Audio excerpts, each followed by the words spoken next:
Ladies and gentlemen, now welcome back to my ACCA Performance Management class. Now I'm here to introduce you a new area that is for September 2021 examination to June 2022 examination listed in the latest syllabus guide.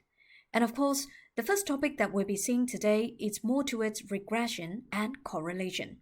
So I'll be making use of this article and highlight you the important areas or the topics here to do with how do you forecast your future demand by the use of correlation and even regression. Now, so first of all, let us have a look at the very first paragraph here. Now, being able to understand the relationship between different factors is very important for organization. For example, it would be useful to understand the relationship between advertising spend and sales generated from the advertising spend. Okay, it could be another example. For example, here, the production level and the total production cost. Now, so class, we understand about this point. Now, when we talk about the point here, I'm going to illustrate these to you. Now, this is what we understand. When we are looking at the relationship between the variables, we understand about the following. Now, for example, there is always the variable x and at the same time the variable y. Now, so we understand that if it's for variable x, this is always seen to be the independent variable here. Now again, the word variable here refers to the factor. And of course, moving on. Now, on the other hand, when you see this y, this refers to the dependent variable in this case. Now, so if this is a scenario, we understand that y depends on x. So one of the good examples that you have seen just now from the article that is stated, for instance, this could be the production quantity. And what about the y here? This will be the production cost. Can you see that? Now, same goes to this x will be the marketing cost or the marketing spending. And again, this is the sales generated. All right? So, ladies and gentlemen, as we understand here that the dependent factor will affect, or we say will be affected by the independent variable here. For example, the higher is the quantity and the higher is the cost. It is also assumed that the higher is your marketing spending, then the higher will be the sales to be generated. Okay? Now, so this actually allows the organization to make better prediction of what sales cost will be in the future, and especially in the area of budgeting or forecasting. Now, so of course, in this article, we will be seeing a few areas. For example, how do you identify the relationship between the variables? Analyze using something called number 1, the line of best fit.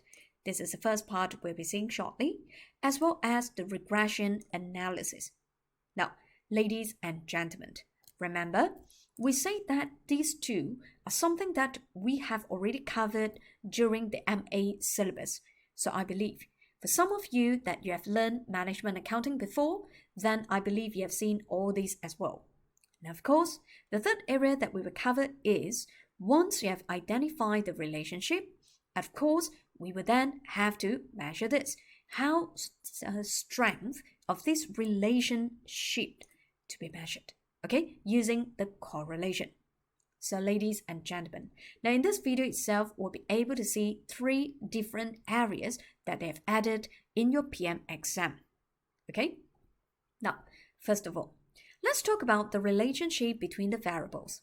In any relationship between the 2 factors, there is always independent and dependent, as I have mentioned to you. So therefore, from here, this is the example that they have given you. Now, we'll be making use of this example for our other models or the analysis as well. So ladies and gentlemen, let us see. As you can see here, the activity level, that's the production quantity. We have the total production cost. And logically speaking, this activity level is factor X and the cost here is the factor y. Now, so it's always important for us to see there are how many sets of the data given here. So 1, 2, 3, 4, 5, 6, 7, 8. Now again, this refers to the number of pairs of data given, and it's always important for us to be applied in the formula itself. So this is going to be 8. Okay? As you can see, in different quarter, the quantity are all different and falling by the total cost as well. So therefore, we would like to know, how do you identify the relationship that's between the activity level and the total production cost? Okay, so it can be forecast, all right, the total production cost going forward. For example, this is the first method. Now, ladies and gentlemen, the line of best fit is the first way to identify the relationship between the variables. Can you see that? So, for example, now all the data given just now is now plotted on a chart. So we believe that the activity level is the independent variable. As I mentioned, that's the quantity. And of course, the total cost will be the dependent variable, as you can see in this chart. So over this side, these are all the total production costs because this is on the y-axis. And of course, under the x-axis, as you can see, they plotted based on the quantity given just now. So these are all the outcome, and you can see 8 different points here. Okay? So we believe that once all the data is plotted on the graph, a line of best fit can then be drawn. As you can see here, that is going to be a linear line, and that actually tells us there's relationship between both the x and the y, as stated here. So in this case, some of the points are on the line, and some are above or below, but most are close to the line, which suggests that there is a relationship between activity level and production cost. Yes, because they're quite close, so we know that the activity level affects the cost. Moving on, now this line of best fit can then be used to predict what will happen at other level of production. For the level of production which don't fall within the range of the previous levels, it is possible to extrapolate the line of best fit to forecast other level. Okay, class. Now, some students may probably wish to know, now, Steffi, what do you mean by the word extrapolate? Now, extrapolate simply means forecasting. I repeat, simply means forecasting. Now, so once we have got the existing data and we came out with the current set of the analysis, this is called the interpolate. So interpolate means you are basing on the previous trend analysis, and it stops here. So therefore, if you wish to know more about future, as in you're here to forecast, you will then have to extrapolate. So when you extrapolate, that means you extend based on the current trend for future use. And of course, that would be part of the forecasting part. Okay? Now, moving on. Next, this is a straightforward technique, but it has some limitation. The main one being that the line of best fit is estimated. Can you see that? So when you see the word estimated, we do not expect it is highly reliable. And from the data points plotted, and different lines may be drawn from the same set of data points. So we find that by using graph, by using chart, somehow limitation is still there compared to the statistical approach. Try to imagine. If we go for statistical, that means when we use equation, when we use calculation, that seems to be more reliable. So what method is that? We believed to overcome the weaknesses of the line of best fit, we can always go for regression analysis. Okay? Now, ladies and gentlemen, now we know that in order for us to estimate or even to identify what is the value of the variable cost we need or what is the value of the total fixed cost, All this while, we've been using the high-low method. And again, this regression analysis could be the substitute of the high-low method, which seems to give more reliable estimation. Now, so of course, let us see, are they making use of the formula? The answer is yes. Now, the regression analysis also uses the historic data. Can you see that? And find a line of best fit, but they do it statistically, making the resulting line more reliable. Can you see that? Now, moving on. Now, we assume that a linear or a straight line relationship between the following variables. Now, ladies and gentlemen, don't you think this is quite familiar now with what we have learned when we looked into high-low method? It's called y equals to a plus bx. Now, of course, what is this a and what is this b? Now, a here refers to the total fixed cost. And of course, we believe that b is the variable cost per unit. When we multiply with the x, we believe that bx represent the total variable cost. Can you see that? So all the interpretations are all here. And we know that now, in order for you to come out with this equation, you are required to make use of the following formula. Can you see that? All right, that is the one. Now, so ladies and gentlemen, now I believe that some students will ask this question and they say, Steffi, are all these formulas provided in my PM exam? The answer is yes. Formula will be provided. So now we need to know, how do you actually calculate the value of A and B? Now, most of the time in the exam, we will always start off with the calculation of B first. So let's talk about regression, all right, analysis. Now, so once again, now there are two main steps to look into. Of course, when we look at the first step, is always calculate the value of B first. And this value of B represents the variable cost per unit for information. So, of course, as you can see in this case, value of B is given, which we find that the formula has been provided, then following by to calculate the value of A. So this will normally represent the total fixed cost. But one thing I must emphasize. Now we know to calculate the value of the B, the formula as stated here. Now, ladies and gentlemen, N represents the number of pairs of data. So in this case, we have 8 different sets of the data, so N represents 8. Now this is a sum of x multiplied by y, all right, following by some x multiplied by some y divided by N multiplied by x power of 2. So that is actually a total sum of x multiplied by x minus of bracket x in the power of 2. Can you see that? But of course, student may be asking, Steffi, what about to calculate these A here?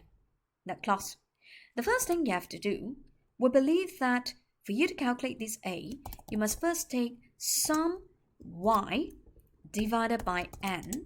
And of course, we're going to minus off the value of B multiplied by sum x. Okay?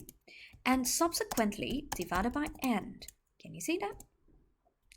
So some student will find that, hey, Steffi, no, so that means I must get this B calculated first before we can calculate the A. Yeah, that's right. So therefore, we say you must first start off with the calculation of B and bring it here. Understand? Right, bring it here. Okay. Now, so ladies and gentlemen, now we find that to calculate the value of x, y, xy, and x power of 2 is always to create a table. Can you see that? Okay. Now, ladies and gentlemen, now we find that in our table, I've got the quantity as the x, the cost as the y, with total x, y, and x power of 2. So we need x multiplied by y, that's how you get xy. So x power of 2, 15 power of 2, that's how you get 2 to 5. So you will do the same thing for the rest of it. Can you see that? Now, But you also get to see that I have added one particular column at the back, which is total y power of 2. So students may be asking and say that, Steffi, this power of 2 of y, okay, that's not required in the regression analysis formula.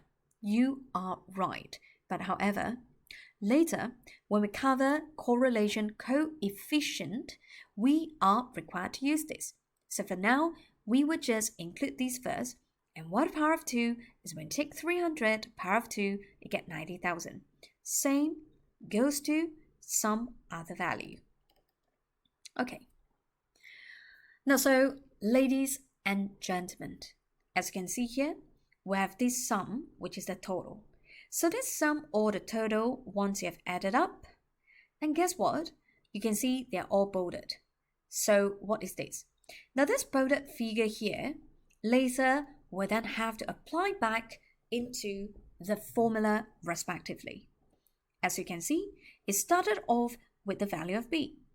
So a multiplied by total xy, here you go, 168, minus of total x 285 with 4265, that's total x and the sum y, divided by 8 multiplied by this x power of 2, which is the sum 12,025, minus of x, which is 285 in the power of 2.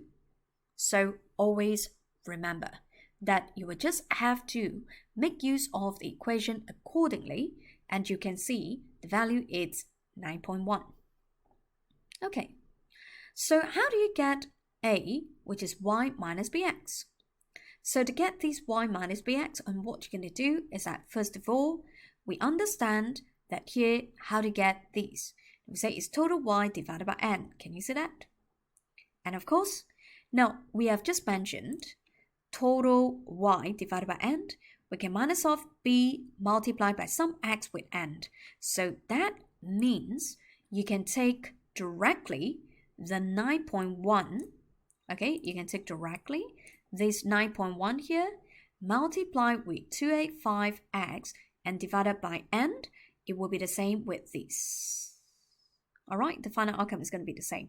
But it's just that in the article, examiner basically used 285 divided by n first, all right, then multiply with 9.1. So it's going to be the same.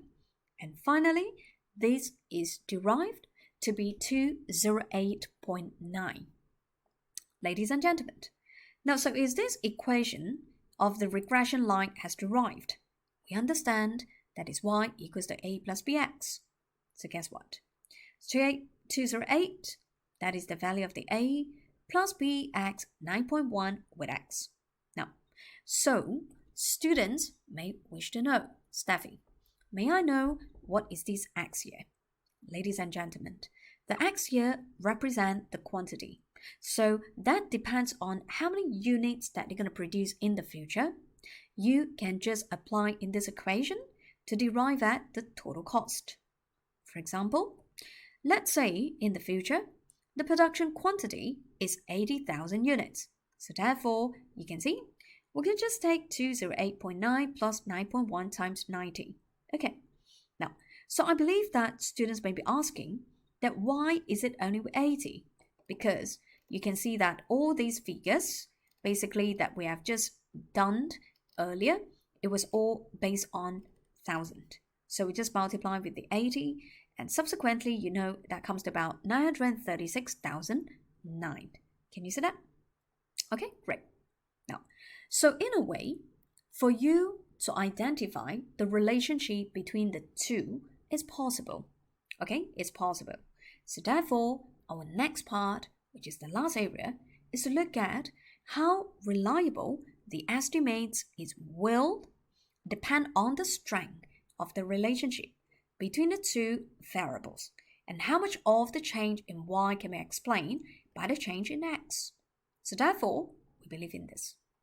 The stronger the relationship between the variables, the more reliance can be placed on the equation, which is calculated, and the better the forecast will be.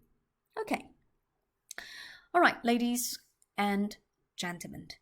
Now let me just quote you a very good example. All right, let me just quote you a very good example. Now, let us see this. Now, so we believed, let's say, looking into the strength, okay, the strength of variables, let's talk about these. Now, we find that X will affect Y, but how strong would that be? Okay, let's say the first combination. Now, we're talking about assuming the student's passing chance, okay, or the passing rate for the exam. So the passing rate for the exam may be affected, say for example, right? Say for example, with the food intake, some people would find that and they would say that, Steffi, perhaps by taking certain food, it helps me or it enhances or improves the chances of passing the exam. So you find that there's a relationship between the two. And then the passing rate, chances of passing the exam, falling by the time to revise, okay, time, or we say study time,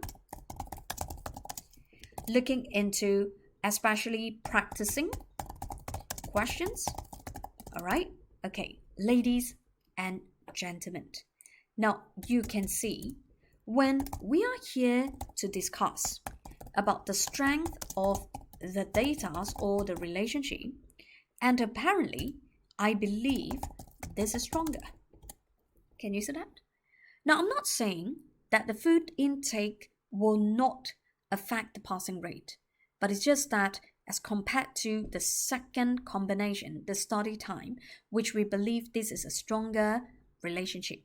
Okay, for example, the more questions that you practice, you spend more study time, then we believe that there is a higher chance of passing the exam. Okay, so therefore, how strong is this? Can it be converted into percentage? The answer is yes, it's possible. So therefore, we are now looking at the correlation. Now this correlation refers to the relationship that I've just mentioned. So let us see. Now it says that the two variables are said to be correlated if they are related to one another, and if the changes in one tend to accompany the changes in the other. So the correlation can be positive or it can be negative. Okay, ladies and gentlemen, what is this positive or negative correlation? Okay, let us see. So when we talk about the positive correlation as well as the negative correlation, we understand about these here. Now again, that will be affected by the value of X and the value of Y. So for example, positive correlation simply means, for example, production volume as well as the production cost. Can you see that? Why? Because we believe that the higher is this volume, and therefore the higher is this cost here. So both are moving towards the same direction, and that is called a positive correlation. But what about a negative correlation? It's going to be the other way around when we're seeing this. Now, one of the good examples, let's say, when we are talking about price and demand. Can you see that? Okay. Now, so price and demand is one of the factor that we are looking into, all right, for your information. So it depends on which one will be affected. Okay, that is the case. So on top of that, another good example, as you can see. Now, so let's assume the production volume again, or the activity level, and the fixed cost per unit. Now, we understand again, the higher is the volume, and we believe that in this case, the fixed cost per unit will then drop. Can you see that? Okay, so that's what we call as the negative correlation. Ladies and gentlemen, that's why in this article itself, now some of the, all right, some of the charts has been given, and you can see. Now there's a perfect positive correlation and perfect negative correlation. So when you say perfect, and that means this is 100% related. All right, so X affects Y 100%. So it's either positive or negative here. Now some of the strong negative you can see, roughly you can see in terms of towards the same direction, all right, or moderate positive, all right, even though it's not one straight line, but at least you can see the trend is still there.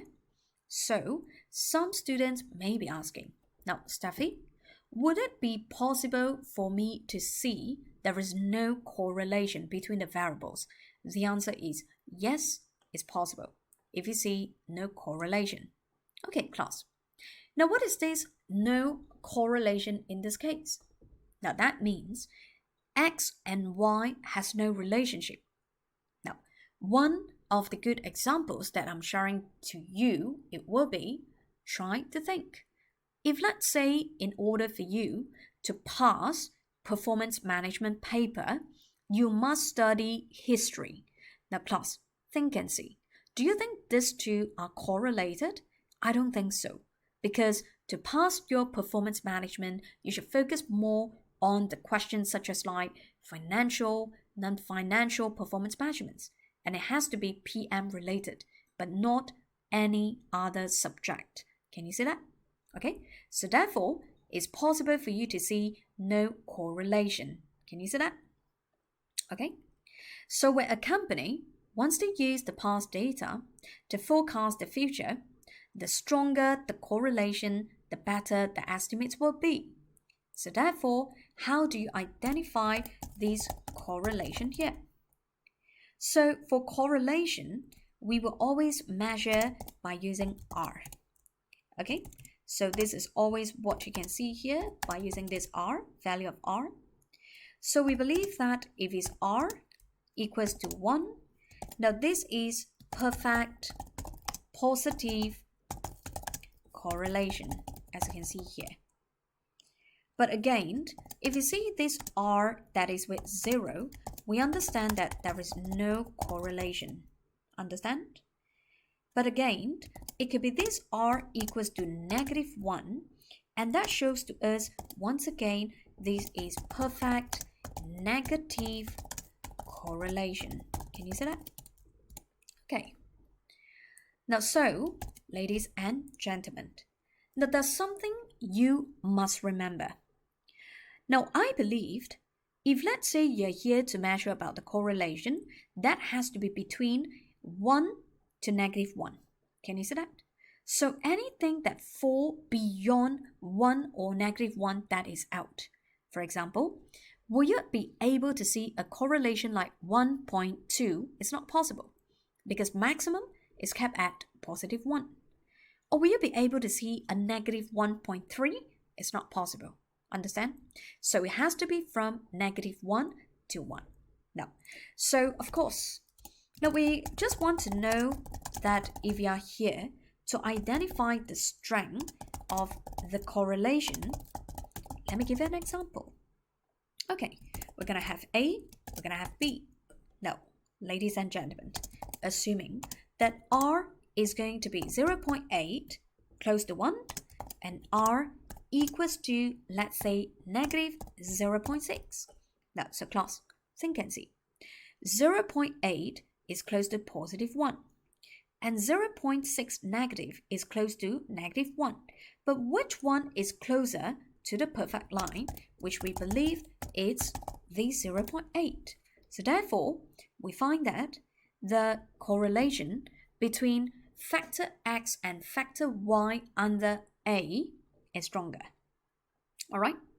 Now, so student will be asking two different questions, and that is also to be seen as the last part as well of this new topic added. Now, ladies and gentlemen, number 1, we find that if let's say in order for you to get the value of R is either a 0.8 or is either a -0.6, will there be a formula for us to derive? Yes.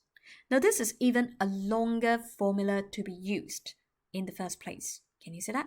Now, so later, once we have applied the formula to calculate the value of the R, then subsequently, we will then have to see, would it be possible for us to derive at the percentage?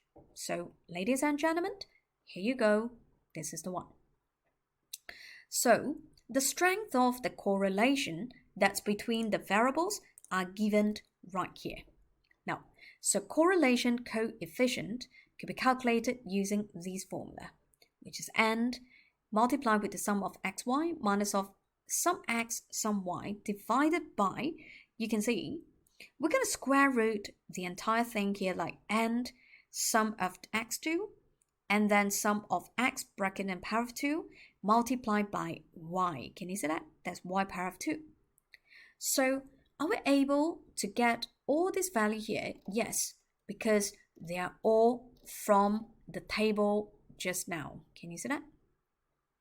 So we'll be able to make use of the same example. And towards the same example here, that is how you come out with something like this. Can you see that?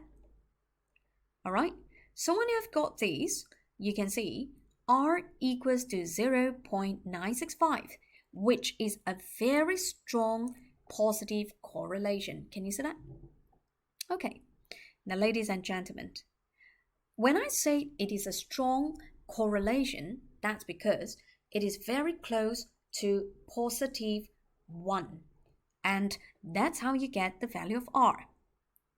Now, would that be possible for us to convert to the percentage? Yes. Now, that's called the coefficient of determination. Okay, let's see. Now, this is what we call the 0.8 currently, stronger correlation coefficient. Can you see that? Now, so of course, you can then convert to correlation of determination. Okay, you know what is this? They're trying to tell you the percentage. And how do you convert it? Is when you're coming out with R power of 2. All right, R power of 2. As you can see in this case. All right, ladies and gentlemen, that's it. Okay. Now, so some students will be asking and say that, hey, Steffi, would that be really tough for us to convert to this? Now, the answer is not really. Okay, the answer is not really, and it's quite straightforward. I would say that. All right, I would say that. Okay, now let us see. If you're here to calculate the R power of 2, we're talking about these 0.8. So, ladies and gentlemen, you would just have to use the 0.8 power of 2, and what do you get here? All right, now you would get 0.64, and that's equivalent to 64% in this case. But what about this one? If let's say from the negative 0.6, so we're going to take the 0.6 power of 2, and that comes to about 0.36, which is equivalent to 36%. Okay, now you understand why the first correlation 0.8,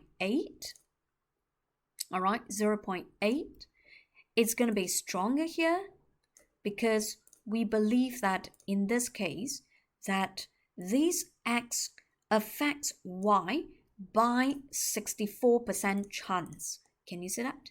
Whereas B, it's only with 36% chance. So therefore, this is how we are here to identify the strength of the correlation. Okay? Now, ladies and gentlemen, now what you can see here is all about the summary that I provided you, all right? That is to cater for your upcoming examination. And bear in mind that this is something that you have learned during the lower level. And of course, back to the example just now, we understand that earlier with the 0, for example, 0.965, when you convert it, it becomes 0.931. So that is a very strong correlation because it's about 93.1%. Okay, so this means that only the balance 6.9% of the changes must be due to other factors. Okay, now, so this is a good article written by a member of the professional management examining team, as we believed these will be part of your syllabus. So let us see. Now, as part of the last part, the conclusion, care must be taken, however, when using the regression analysis and the correlation to make future forecast. The calculations performed can only suggest that a relationship exists between the factors, but it cannot prove the relationship. It is possible that there are other factors involved in the changes in the variables which may not have been considered, right? So, like the time series analysis, which is dealt with a separate article that we'll see later, regression analysis uses the past observation to attempt to predict what will happen in the future, and the assumption that what's happened in the past as a good indicator of what will happen in the future as a simplistic assumption. So in the real world, the changes in environment, technological, social, environmental, political, economic, etc. can all create uncertainty and making the forecast made from the past observation unrealistic in this case. Okay, now, so from here, this is just more about the assumptions that we've coded with the use of the regression. And there's something we understand that somehow the variables of two different variables, their relationship, could be affected by some other reasons or factors, all right? Especially when we talk about the forecast of the demand. Now, you know that especially there always with uncertainty. I believe pandemic COVID-19 will be a good example because of the COVID-19, it has actually affected the global demand, am I right, on certain industries or even the market. So therefore, with the use of the past analysis, at least we can use it, all right, to predict or to forecast. And again, if you're looking at another way of forecasting, that will be in a separate video using a different article, which is something to do with time series. And again, that was something covered during the lower level, which is MA paper before. Okay, so ladies and gentlemen, now as the final part, which is a conclusion, now in this video, we actually covered three main areas. Number one, the first area is what is regression analysis to identify the relationship between the two.